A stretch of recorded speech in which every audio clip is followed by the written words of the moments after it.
Hadirin, hadirin yang kami hormati, acara selanjutnya diskusi ilmiah oleh Rektor Universitas Widyagama Malang kepada Bapak Dr. Agus Tugas Sujianto STMT. Kami silakan.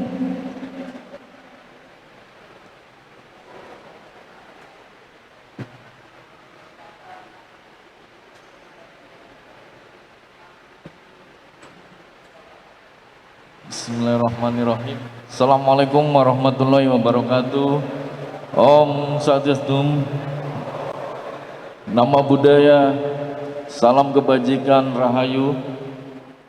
Yang saya hormati Bapak Bupati Kabupaten Jembrana beserta jajarannya, terutama teman-teman klien dari Kabupaten Jembrana yang hadir. Saya melihat jumlahnya 209 orang ya, cukup dan sangat banyak. Kalau menurut saya menjadi subordinat dari Bapak Bupati. Kemudian ada kolega kami dari Pemkab Kabupaten Malang ya, yang mewakili Bapak Kominfo yang akan menyampaikan tentang desa digital. Kemudian ada Miss Joy ya. Terima kasih atas paparannya tentang pengelolaan sampah di Kabupaten Jembrana. Kemudian dari rekan-rekan saya ya, jajaran kami di Unit Widyagama Malang sudah hadir, para wakil rektor. Ini lengkap semua Bapak dan Ibu ya. Ada Bapak Ibu dari wakil rektor 1, kemudian wakil rektor 2 dan wakil rektor 3. Kemudian Ibu Direktur Pasca Sarjana Prof. Muryati, kemudian ada Bapak Ibu Dekan yang sudah hadir dalam kesempatan yang berbahagia ini. Sebelum saya menyampaikan paparan tentang e-leadership, bahwa saya ucapkan tadi seperti yang di pendahuluan saya, kita patut mengucapkan rasa syukur yang sebesar-besarnya karena nikmat Allah Subhanahu wa Ta'ala yang telah diberikan kepada kita semua, sehingga pada pagi hari yang cerah ini kita bersama-sama dapat bersilaturahim, menyambung satu sinergis antara Unit Widyagama Malang dengan Kabupaten Jembrana. Hadirin yang berbahagia, izinkan saya, ini sebenarnya kalau hadirin semua termasuk di sini ada yang kami hormati Bapak Bupati yang kemudian per semester genap ini beliau telah menjadi mahasiswa Magister Manajemen Unit Widyagama Malang di salah satu ya Bapak dan Ibu, di salah satu mata kuliah nanti yang akan beliau dapatkan adalah mata kuliah leadership yang memang di pasca sarjana kebetulan yang mengampu adalah saya sendiri. Sehingga ini dalam kesempatan ini saya tidak akan memberikan sebanyak 2 SKS atau 3 SKS, tetapi harapan ini sebagai silaturahim tadi, sebagai pencerahan secara singkat saja pokok-pokoknya. Nanti kalau memang mau mendetail ya, saya kira bisa mengikuti jejak dari Bapak Bupati untuk bisa menjadi mahasiswa. Salah satunya adalah mahasiswa Magister Manajemen yang ke depan memang kita kembangkan dan sekarang dalam proses pengurusan. Kenapa Bapak Bupati kemudian tadi saya berbincang sebentar, beliau S1-nya gelarnya adalah sarjana hukum, tetapi kenapa mengambil Magister Manajemen? Karena kita sedang nanti beliau akan melanjutkan untuk di program doktor daripada manajemen. Inilah yang kemudian padahal kami mempunyai prodi S2 Magister Hukum, tetapi beliau tidak linear, tidak mau melanjutkan ke sana dulu karena memang proses untuk pendirian S3 Ilmu Hukum masih kita lakukan di tahun 2023. Untuk itu maka ini hanya paparan singkat. Bagaimana harapan saya, penekanannya adalah khususnya kepada sahabat-sahabat saya, para klien yang ada di Kabupaten Jembrana. Ini satu proses bagaimana nanti di dalam paparan saya ini seorang leader yaitu Bapak Bupati Jembrana sudah mempunyai satu visi yang begitu hebat. Yang kita lihat adalah Jembrana Emas di 2026. Makanya ini saya hubungkan dengan secara kajian ilmiah bagaimana nanti kita ke depan untuk mendukung Bapak Bupati di dalam mencapai visi tersebut di tahun 2026. Hadirin yang berbahagia, kita lihat ini sekarang kita berada di lokasi gedung yang sedang kita tempati. Ya, ini adalah kampus 2, kampus inovasi yang memang di sini adalah tempatnya untuk Fakultas Ekonomi dan Bisnis, Fakultas Hukum, dan tempat Bapak Bupati berkuliah yaitu pasca sarjana. Lanjut. Jadi kita lihat ini, saya kira hadirin semuanya sudah paham bagaimana apa yang disebut dengan leadership. Secara singkat bahwa leadership itu adalah bagaimana kemampuan mempengaruhi seseorang untuk mencapai visi atau tujuan yang ingin kita capai. Tadi sudah kita lihat paparan Pak Bupati, bahkan tadi Miss Joy menyampaikan ya betapa dia cintanya, walaupun dia bukan orang Indonesia tetapi dia sangat cinta dengan Jembrana. Makanya untuk itu di dalam satu leadership ini Bapak Bupati sudah mempunyai satu visi. Tadi ada 6 visi untuk mencapai Jembrana Emas. Maka inilah kebetulan yang kemudian kita menyebut bahwa Bapak Bupati adalah seorang leader. Makanya di dalam kita melihat di paparan kami ada 3 komponen yang berhubungan dengan leadership tersebut. Yang pertama adalah pemimpin. Dalam hal ini kita lihat adalah pimpinan yang tertinggi adalah Bapak Bupati sebagai leader atau top leadernya.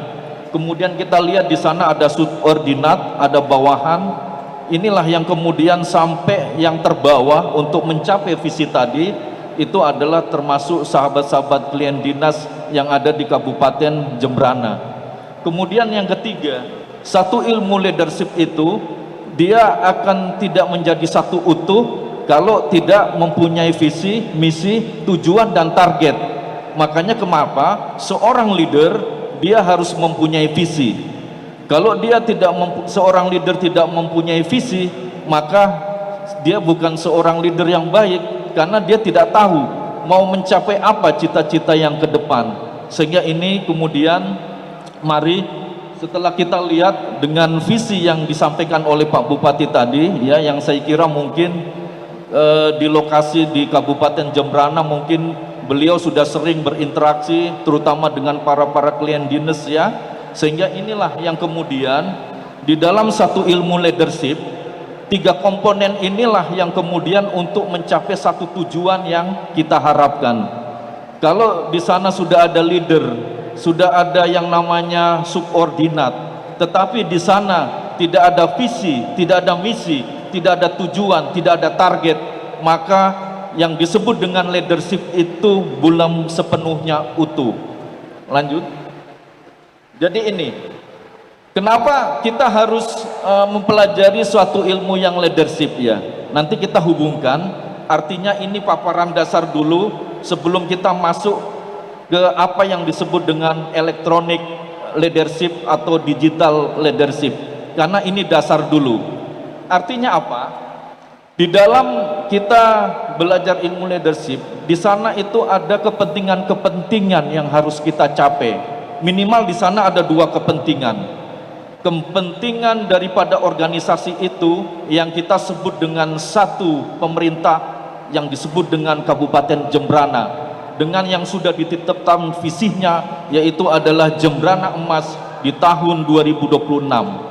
Ini adalah kepentingan organisasi, kepentingan daripada Kabupaten Jembrana. Kemudian di dalam ilmu leadership tersebut, yang kedua adalah kepentingan orang di dalam Kabupaten Jembrana tersebut. Artinya kepentingan orang di dalam organisasi tadi. Secara struktur kelembagaan kita mempunyai kepentingan di sana, dan orang yang melakukan leader tadi maka dia juga mempunyai kepentingan untuk mencapai visi tadi. Lanjut. Kemudian ini kita lihat semuanya, Bapak dan Ibu, hadirin yang berbahagia. Jadi kenapa ilmu leadership ini kita butuhkan? Karena memang kemauan atau keinginan manusia itu ada tiga. Ada tiga keinginan, tiga kemauan yang dimiliki oleh manusia sejak dia lahir di dunia ini. Yang pertama adalah kemauan berkuasa. Ini otomatis. Kemudian yang kedua adalah kemauan berkawan. Dan yang ketiga adalah kemampuan untuk berprestasi. Saya kira inilah yang kemudian dengan tiga kemauan di dalam ilmu leadership inilah yang kemudian harapan kita bahwa pada saat Kabupaten Jembrana menuju Jembrana Emas di 2026, saya kira banyak program di sana. Salah satunya yang dikawal oleh Universitas Agama Malang adalah bagaimana menuju Jembrana satu data dari desa secara digital. Inilah yang kemudian nanti ke depan kita bangun. Sehingga kalau kemudian kita berbicara e-government atau e-pemerintahan, itu adalah hak patennya ada di kota Surabaya. Harapan kami ke depan, kalau berbicara satu data dari desa, maka Bapak Menteri menyebutnya yang menjadi rujukan adalah Kabupaten Jembrana. Ini, lanjut. Jadi kemudian ini banyak teori sebenarnya di dalam kita belajar leadership. Harapan kami mungkin nanti bisa mengikuti jejak Bapak Bupati kalau ingin berkuliah di Widya Agama, minimal ada 5 teori. Tetapi dari 5 teori tersebut, saya melihat inilah yang dimiliki oleh leader kita dari Kabupaten Jembrana. Teori yang terbagus adalah teori situasional. Artinya seorang pemimpin bagaimana dia bisa menyesuaikan dengan kondisi dan situasi yang sedang berada dan berkembang pada saat itu. Di antara 5 teori situasional inilah yang paling bagus. Lanjut. Kemudian kita lihat, lanjut Mas. Jadi ini artinya apa? Ini kenapa kita sekarang seperti teman-teman klien dinas dari Kabupaten Jembrana, sebenarnya kita dilahirkan di dunia ini 50% kita sudah diberi gen untuk menjadi seorang leader. Kita lihat di diagram ini. Ini sangat penting Bapak dan Ibu. Sehingga sebenarnya kita ini sudah mengantongi 50% sebagai seorang pemimpin. Tetapi bagaimana kita mengeksplor menjadi 100, ini kita penuhi ada 2 komponen lagi. Yang komponen kedua yang cukup besar juga di antara yang sudah kita bawa sejak kita lahir itu adalah 35% adalah bagaimana kekuatan daripada suatu pendidikan yang kita peroleh, yaitu kekuatan pengetahuan. Kemudian saya melihat para klien sudah berperan. Sebenarnya para klien semuanya ya itu sudah mengantongi 65% untuk menjadi leader menuju menjadi seorang leader yang utuh. Artinya apa? 15% kita sudah melakukan kemampuan peran kita. Artinya saudara-saudaraku semua, teman-teman saya klien dinas dari Kabupaten Jembrana itu sudah mengantongi 15% karena sudah berperan bagaimana sebagai pemerintahan terbawah di Kabupaten Jembrana yang kemudian menuju bersama-sama dengan Bapak Bupati untuk menuju Jembrana Emas. Lanjut. Lah, inilah yang kemudian kita berbicara yang namanya 35% tadi Bapak dan Ibu. Di hari ini ya, sahabat-sahabat klien dinas, kenapa Bapak Bupati yang memang sudah menjadi leader di Kabupaten Jembrana hari ini berkuliah Magister Manajemen di Universitas Agama Malang? Karena tadi ada 35% itu adalah kekuatan pengetahuan yang untuk menyebabkan kita menjadi seorang leader yang utuh. Maka di sini Universitas Agama Malang hadir. Bapak dan Ibu hadirin semua, Widyagama sekarang mempunyai akreditasi IPT dengan B dan sekarang ranking 75 PTN PTS se-Indonesia. Di Indonesia, di Kementerian Pendidikan Kebudayaan dan Ristek ada 4.200 PTN PTS se-Indonesia. Dan alhamdulillah Unes Widyagama Malang dengan kepercayaan masyarakat kita mengembangkan mutu, kita berada di 100 besar ranking untuk PTN PTS se-Indonesia. Makanya kenapa kami berani untuk memberikan bahwa di dalam penguatan menjadi seorang leader yang utuh, 35% itu adalah dari kekuatan pengetahuan. Lanjut. Kemudian inilah yang kita tawarkan. Lah di program pasca sarjana sana ada magister manajemen. Itulah tempat Bapak Bupati saat ini berkuliah di Unes Widyagama Malang, kampus inovasi. Kita punya 15 prodi, Bapak dan Ibu, bahkan kita punya D3 vokasi, kemudian kita punya S1, kita punya S2, bahkan di tahun ini insya Allah kita akan mempunyai program S3 yaitu program doktor, yaitu ilmu manajemen. Ini yang kemudian coba kita tawarkan semua kepada masyarakat bahwa di dalam salah satu untuk membuat sebuah kita leader itu menjadi utuh, maka 35% inilah Unes Widyagama Malang hadir untuk bersama masyarakat bagaimana mengembangkan pengetahuan dan iptek yang ada di saat ini yang berkembang. Lanjut. Jadi ini kita lihat Bapak dan Ibu, sahabat klien. Jadi saya kira 209 Bapak Ibu klien daripada Dinas Kabupaten Jembrana saya kira mempunyai putra-putri yang memang nanti akan menggantikan kita untuk tongkat estafet.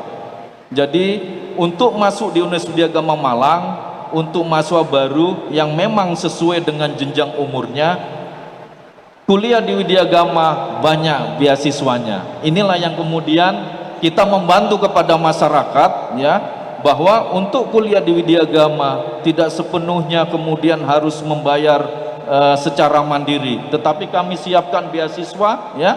Di sana ada beasiswa KIP kuliah, dulu namanya bidik misi.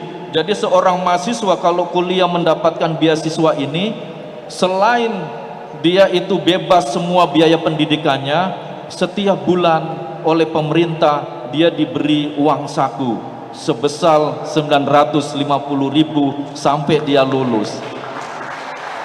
Kemudian di dalam mengimbangi pemerintah, Universitas Malang juga memberikan beasiswa secara mandiri memang yang diberikan oleh kampus inovasi untuk masyarakat di Indonesia, yaitu yang disebut dengan beasiswa unggul mulia.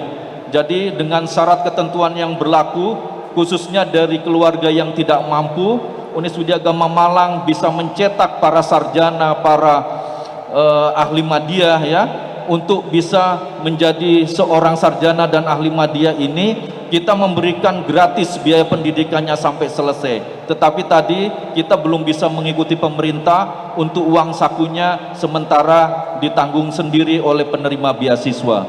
Kemudian ada beasiswa 2 semester atau 1 tahun. Jadi mungkin di sini hadir, ya, kepala PMB. Kemudian harapan kami nanti karena kita sudah ber-MOU dengan Kabupaten Jembrana, boleh, ya, dari putra-putri klien dinas sekalian, apabila ada putra-putrinya yang kemudian berminat untuk kuliah di Pulau Jawa, khususnya Jawa Timur di Malang, nanti kita ada satu beasiswa khusus untuk anak-anak klien dinas yang kita berikan untuk di Kabupaten Jembrana. Ini baru pertama kali, ya, Unes Widyagama Malang secara khusus bekerja sama dengan pemerintahan kabupaten untuk memberikan beasiswa secara khusus kepada putra-putri, khususnya klien dinas yang ada di Kabupaten Jembrana. Lanjut. Kita sekarang masuk tadi dasar daripada leadership sudah kita penuhi yang disebut dengan leadership secara standar, secara manual. Bagaimana kita berbicara leadership sekarang? Lanjut. Jadi kita lihat sekarang dengan Inpres nomor 3 tahun 2003 ya, sebenarnya kita sudah ketinggalan ya. Artinya 2003 itu sudah ditetapkan dengan Inpres bagaimana pembentukan yang namanya e-government ya. Artinya kita masih berada di leadership yang secara manual seperti itu. Tetapi di Inpres nomor 3 tahun 2023 artinya kita sudah di sana diberikan bahwa pekerjaan-pekerjaan government ke depan itu harus berbasis IT, berbasis elektronik, berbasis digital. Inilah dasar kemudian kenapa pada saat hari ini semua rekan-rekan khususnya klien dinas untuk berada di Unit Studi Agama Malang ini, Pak Bupati secara khusus untuk meminta kepada kami untuk memberikan tentang e-leadership. Lanjut. Jadi sebenarnya di dalam e-leadership ini itu adalah di dalam pakem-pakemnya kita sebenarnya untuk memadukan antara kepemimpinan yang kita miliki tadi dengan dasar yang 3 kekuatan tadi, kekuatan pada diri sendiri, kekuatan pada pengetahuan dan kekuatan pada peran. Sekarang kita padukan dengan bisnis yang namanya IT. Karena memang sudah tidak dipungkiri sekarang disebut zaman milenial ya. Semua berbasis IT. Jadi kalau kita masih menggunakan leadership yang manual, kita akan ketinggalan. Sehingga sudah saatnya perpaduan antara leadership secara standar dengan IT yang sedang berkembang saat ini, khususnya teknologi informasi, itulah yang disebut dengan electronic leadership. Lanjut. Kemudian di dalam kita melakukan satu pekerjaan e-leadership, yang terpenting bahwa kata kuncinya ada 2 yang disampaikan tadi, bahwa bagaimana kita memadukan teknologi informasi dengan kemampuan leadership yang kita miliki dan yang sudah kita lakukan. Lanjut Mas. Nah, ini saya kira satu proses bisnis bagaimana membentuk satu e-leadership ya. Saya kira ini kalau saya jelaskan satu SKS sendiri cukup lama, tetapi yang penting kuncinya ada 2. Di sana ada bisnis teknologi dan di sana ada bisnis manajemen, atas dan bawah, sehingga nanti satu leadership yang sempurna itu akan menghasilkan diagram seperti ini. Lanjut, saya cepet aja ya. Lah, ini yang saya mau. Prinsip di dalam leadership ini semua sudah dipunyai oleh leader kita Bapak Bupati. Yang pertama, di dalam leadership seorang leader harus mempunyai visi. Apakah Bapak Bupati Jembrana belum mempunyai visi? Semuanya sudah, kita tertera, kita lihat di situ adalah menuju Jembrana Emas di tahun 2026. Nomor 1 sudah terpenuhi. Kemudian nomor kedua ada komitmen untuk menuju ke arah sana. Saya kira punya salah satunya tadi bagaimana beliau mengundang Miss Joy yang dari Amerika Serikat sana untuk datang, dan sekalian pada hari ini Miss Joy berada di tengah-tengah kita. Ini adalah komitmen daripada seorang leadership yang menggunakan electronic leadership. Kemudian yang ketiga yang harus dipunyai untuk leadership itu berubah, itu adalah bagaimana kemampuan kita untuk berubah. Dan hari ini saya melihat, sungguh saya sangat-sangat ya kagum ya dengan Pak Bupati, bagaimana untuk melihat perubahan yang ada di kota-kota lain, di pemerintahan lain. Dan pada hari ini beliau mengajak 209 klien dinas dari Kabupaten Jembrana untuk studi banding di Jawa Timur, khususnya di Kota Malang. Inilah yang dipunyai, semuanya sudah dipunyai oleh leader kita dari Kabupaten Jembrana. Kemudian peran kita bagaimana? Karena kita teman-teman klien dinas ya, Anda adalah sebagai garda terdepan, ujung tombak daripada untuk menyukseskan visi dari Bapak Bupati. Lanjut. Ya, ini saya kira bagian daripada 6 yang ada di dalam leadership. Kita mulai dari inovator, semua hurufnya ya, semua diakhiri dengan R ya. Di sana ada manajer, ada leader ya.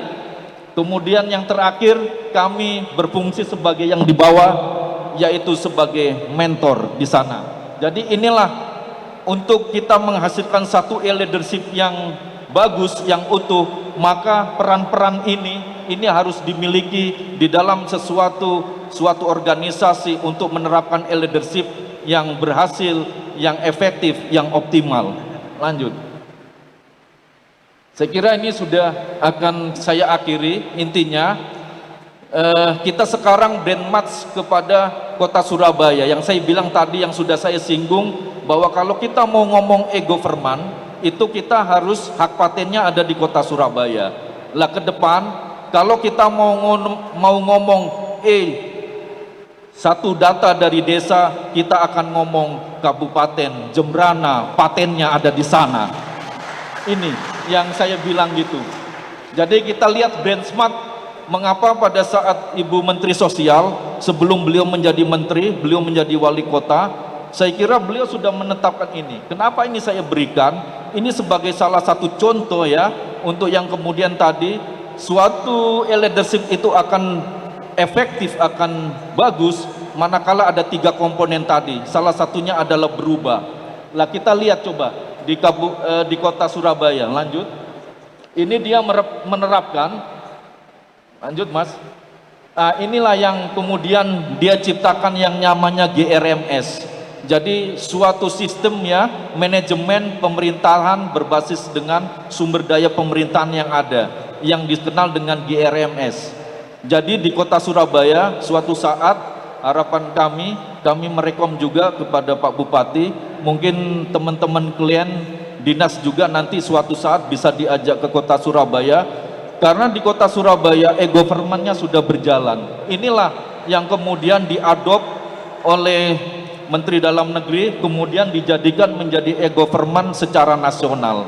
Inilah yang kemudian ke depan bagaimana Uniswidi Agama Malang akan mendampingi Kabupaten Jembrana untuk juga mempunyai GRMS, tetapi tadi mempunyai Jembrana, satu data dari desa. Inilah yang kemudian nanti kita akan kembangkan bersama Bapak Wakil Menteri Desa. Lanjut.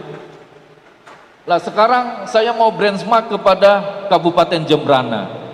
Artinya seorang leader dalam hal ini adalah Bapak Bupati sudah menetapkan visi dan misi.